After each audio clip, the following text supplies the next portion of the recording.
ಬೆಂಗಳೂರಲ್ಲಿ ಪಾದಚಾರಿ ಮಾರ್ಗದ ಒತ್ತುವರಿ ತೆರವು ಕಾರ್ಯಾಚರಣೆ ಮತ್ತೆ ಮುಂದುವರೆದಿದೆ. ಕೃಷ್ಣ ಬೈರೇಗೌಡ ಅವರು ಒಂದು ಸಂಕಲ್ಪವನ್ನು ಮಾಡಿದ್ರು. ಶಿವಾಜಿನಗರವನ್ನು ಕ್ಲೀನ್ ಮಾಡ್ತೀನಿ, ಬೆಂಗಳೂರಿನ KR ಮಾರುಕಟ್ಟೆಯನ್ನು ಕ್ಲೀನ್ ಮಾಡ್ತೀನಿ, ಇಡೀ ಬೆಂಗಳೂರನ್ನು ಕ್ಲೀನ್ ಮಾಡುವಂಥ ಪ್ರಯತ್ನ ಮಾಡ್ತೀನಿ ಅಂತ. ಅದರ ಮುಂದುವರೆದ ಭಾಗವಾಗಿ ಇವತ್ತು ಬೆಂಗಳೂರು ಕೇಂದ್ರ ನಗರ ಪಾಲಿಕೆಯಲ್ಲಿ ಒತ್ತುವರಿ ತೆರವು ಕಾರ್ಯಾಚರಣೆ ಮುಂದುವರೆದಿದೆ. ಎಲ್ಲ ಅಂಗಡಿಗಳನ್ನು ಡೆಮಾಲಿಷನ್ ಮಾಡಿ ಹಾಕಿದ್ದಾರೆ. ನೋಡ್ಬೋದು ದೃಶ್ಯಾವಳಿಗಳಲ್ಲಿ ನೀವು. ಸುಮಾರು 150 ಅಂಗಡಿಗಳು ಈ ಭಾಗದಲ್ಲಿದ್ವು. ಎಲ್ಲ ಅಂಗಡಿಗಳು ಈಗ ಧ್ವಂಸ ಆದ ನಂತರ ಅಲ್ಲಿನ ಅಳಿದುಳಿದ ಪಳವಳಿಕೆಗಳನ್ನು ಹೆಕ್ಕುವಂಥ ಕೆಲಸವನ್ನು, ಎತ್ಕೊಳ್ಳುವಂಥ ಕೆಲಸವನ್ನು ಇಲ್ಲಿನ ಜನರು ಮಾಡ್ತಾ ಇದ್ದಾರೆ. ಸುಮಾರು 180 ಅಂಗಡಿಗಳು ಈ ಭಾಗದಲ್ಲಿ. ಇವೇನು ರೈಟ್ ಸೈಡಲ್ಲಿ ನೋಡ್ತೀರಾ, ಇದು ಮೈಸೂರು ರಸ್ತೆ ಕಡೆಗೆ ಹೋಗುವಂಥ ಫ್ಲೈಓವರ್.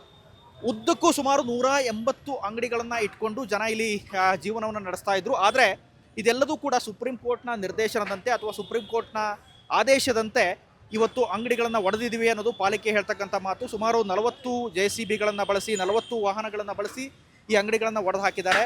ಎಲ್ಲ ಕಬ್ಬಿಣದ ಪೆಟ್ಟಿ ಅಂಗಡಿಗಳನ್ನು ಎತ್ಕೊಂಡು ಹೋಗುವಂಥ ಕೆಲಸವನ್ನು ಜನ ಇಲ್ಲಿ ಮಾಡ್ತಾ ಇದ್ದಾರೆ. ದೃಶ್ಯಾವಳಿಗಳಲ್ಲೂ ಕೂಡ ನೋಡ್ಬೋದು. ಇನ್ನೊಂದು ಕಡೆ ಬಿಗಿ ಪೊಲೀಸ್ ವ್ಯವಸ್ಥೆ, ಬಿಗಿ ಬಂದೋಬಸ್ತ್ ವ್ಯವಸ್ಥೆ ಕೂಡ ಇದೆ.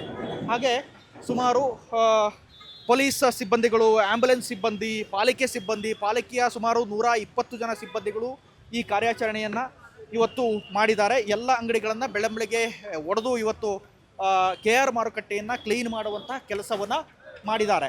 ಇನ್ನೊಂದು ನನ್ನ ಎಡಭಾಗದಲ್ಲಿ ನೋಡ್ಬೋದು ನೀವು. ಇದು ಫ್ಲೈಓವರ್ ಪಕ್ಕದಲ್ಲಿ ಇರುವಂತಹ ಜಾಗ. ಪಕ್ಕದಲ್ಲಿ ನಮ್ಮ ಬಳಿ ಡಾಕ್ಯುಮೆಂಟ್ಸ್ ಇದ್ವು, ಸಂಬಂಧಪಟ್ಟಂಥ ಎಲ್ಲ ಡಾಕ್ಯುಮೆಂಟ್ಗಳನ್ನು ಹೊಂದಿದ್ವಿ. ಆದರೂ ಕೂಡ ಪಾಲಿಕೆ ಅಧಿಕಾರಿಗಳು ಈ ಅಂಗಡಿಗಳನ್ನು ಒಡೆದಿದ್ದಾರೆ. ನಾವು ಕೋರ್ಟ್ಗೂ ಕೂಡ ಹೋಗಿದ್ವಿ, ಪಾಲಿಕೆ ಅಧಿಕಾರಿಗಳ ಜೊತೆನೂ ಕೂಡ ಮಾತುಕತೆ ಆಗಿತ್ತು ಅನ್ನೋದನ್ನು ಇಲ್ಲಿನ ಅಂಗಡಿಗಳ ಮಾಲೀಕರು ಹೇಳ್ತಾ ಇದ್ದಾರೆ.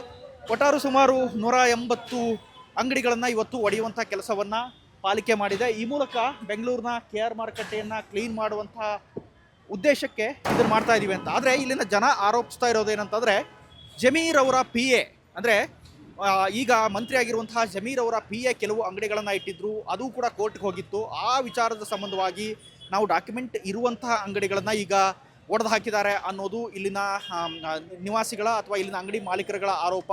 ಜಮೀರ್ ಅವರ ಒಂದು ವಿಚಾರವನ್ನು ಇಟ್ಕೊಂಡು ನಮ್ಮ ಅಂಗಡಿಗಳನ್ನು ಒಡೆದ್ರು ಅನ್ನೋದು. ಕ್ಯಾಮ್ರಾ ಪರ್ಸನ್ ನವೀನ್ ಜೊತೆ ಜಗದೀಶ್, ಸುಮನ್ TV, ಬೆಂಗಳೂರು.